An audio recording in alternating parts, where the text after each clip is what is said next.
Hi, this is Mrs. Olszewski again.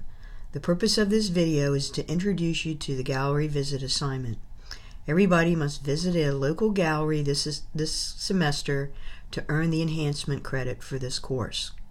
Let's jump in. The first thing to do is to go to the introduction section and scroll down the introduction section page. And you can see that the gallery visit assignment is right here.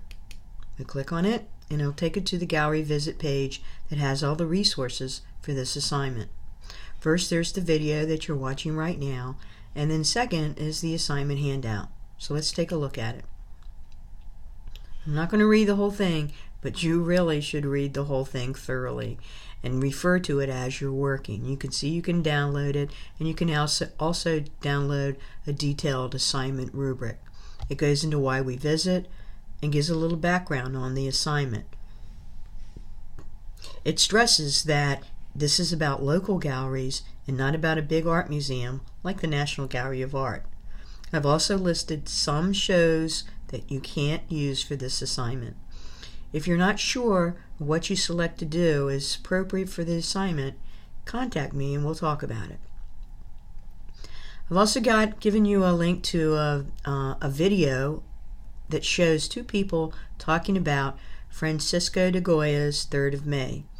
It's a really good thing to watch before you get started so you can see how people interact when they talk about a work and some of the things that they include when they analyze it. Also, there's going to be a handout that's on the publisher, your book's publisher's website, that incorporates these two handouts. It used to be two handouts, but now they have it all into one, so you'll see the formal analysis and the planning your visit handouts, and they're really good, and I'll show those to you in just a few minutes. It's real important that you pay attention on how this paper should be organized. You're actually going to write a compare and contrast essay or paper, and you're going to have to look at two works of art. It can be two works by one artist or one work by two different artists in the same gallery. There's three different ways, three methods that you can set your paper up. Only use one, don't mix them all up, so that it's very focused and clear about what you're writing about. So you can choose to compare and contrast the content of two works of art. There's information about the content in your textbook starting on page 41. Or you can write about media and processes. There's a whole chapter on media and processes in your textbook. Or you can write about themes. And again, there's a whole chapter about themes in your textbook.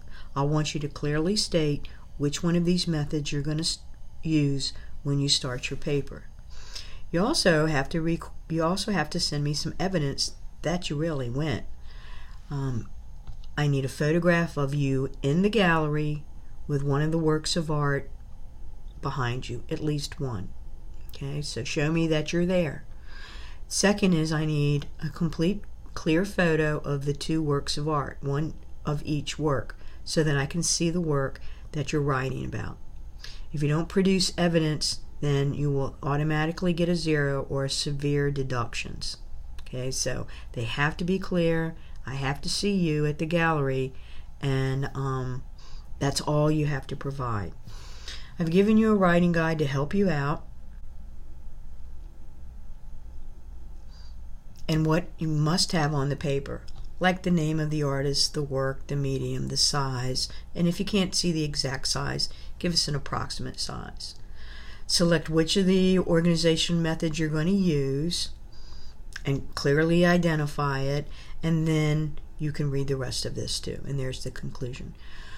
Formatting your paper. The paper must be typeset and it must be formatted using the Modern Language Association's formatting style, MLA style. That's what we use in the fine arts. And if you include any direct quotes or you cite any published book or website, you must include a works cited page. Okay? You must submit a paper.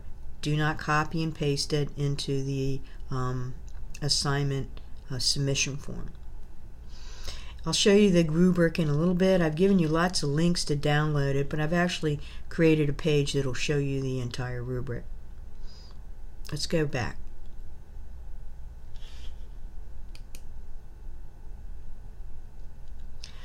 Okay, so here's the rubric, and it's more detailed than what's on the assignment link. That's why I wanted you to see it, so that you'll know exactly how I'm going to grade things and what I'm looking for. Looking at rubrics is a great way to help you write too. What is she expecting?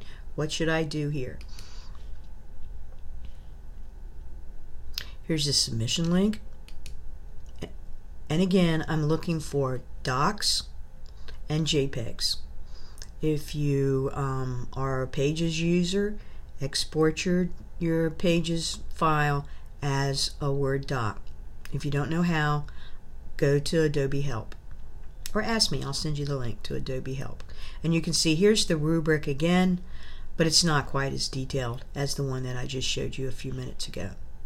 This assignment is due on November 23rd, and it will stay open until November 29th for late papers. After that, you receive a 0.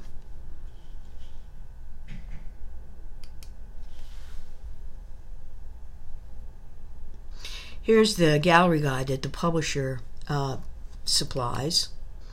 You may have to log in to get ready to be able to see this.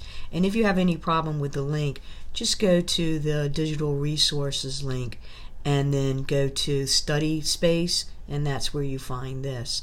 But you can see it talks about planning your visit, how to do formal analysis. So it helps you with works of the elements of art, the principles of art, media and technique, and themes, modes of analysis, themes.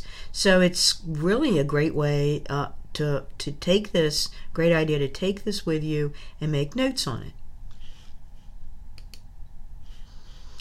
I've put up the link here too, also to the 3rd of May. It's a Khan Academy. It might get you in the mood a little bit and know what to expect whenever you're talking about a work of art. I've also given you some writing help. A direct link to the University Writing Center where you can take your draft paper and get some help.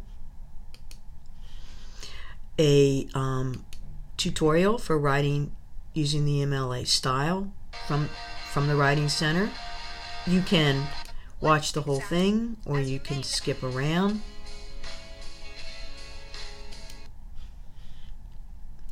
The Purdue OWL MLA formatting website. It's a really good one for MLA. It gives you lots of information, has a table of contents, and also has a sample paper on it. And I've given you some help with writing compare and contrast essays. This one is an entire chapter from a Pearson Higher Ed textbook that I found online. So it's an entire chapter. You can skim through it and see what helps you.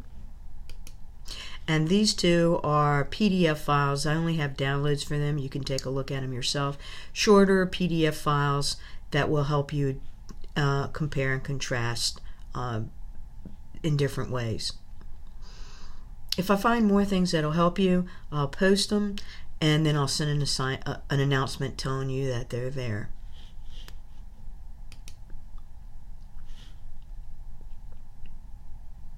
Okay, so finally, there's the gallery locator. And these are just some local galleries. SU, Maryland Arts Council is not a gallery, but it will help you find galleries in Maryland. So you can see all of the other ones too. If you find a really good gallery, you know of one, let me know and I'll put it on the list. If none of these work for you, then use Google or your cell phone and find something near you. Again, if you're not sure if it's appropriate, send me a message or give me a call and we can talk about it.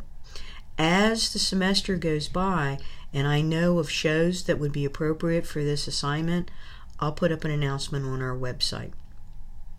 Okay, so this is what you have to do. You have almost all semester. Don't wait to the end or there won't be a show available to you. So make sure that you keep an eye out for something and jump on it when the time is right. And you can submit your paper at any time between now and the 29th. Alrighty, so if you have any questions, give me a shout. I'll be glad to answer them for you. This is Miss Olszewski saying bye-bye.